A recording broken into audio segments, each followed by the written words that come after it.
Hi, it's Vicky from Bonsai Woman, and today I'm showing you how to get started with nail binding. In this video, I'm going to cover how to join your chain into a circle so that you can create something like this. This is a headband that I made. So I'll pop my work back onto my thumb. I'll do my little test to make sure I've got my loops right.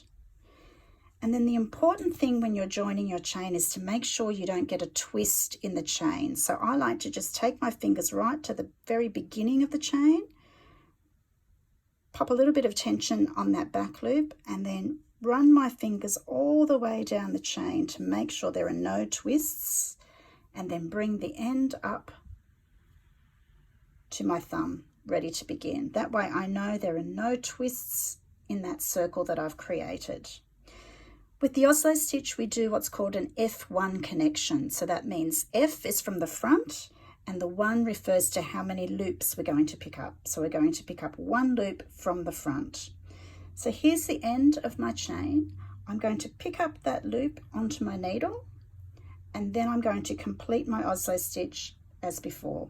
So through the back loop, twist, under the thumb loop and working thread, and pulling it all the way through.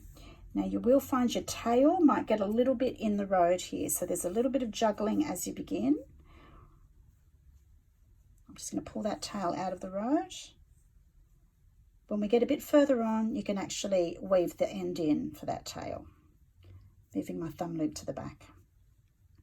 I move along to the next one. There's the stitch that I just picked up, so I don't want to pick up that stitch. I'm going to pick up the next one along. There's my stitch there. I put my needle through that one and then complete my stitch through the back loop, under the thumb loop and the working thread.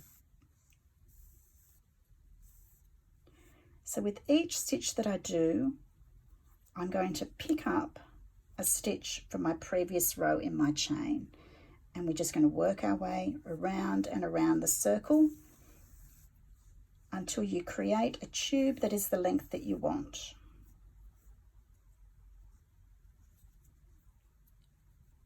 You can see even now that tail's kind of getting out of my road now, and it's a little easier to see what's going on. There's my loop, picking that one up, through the back loop, thumb loop, working thread.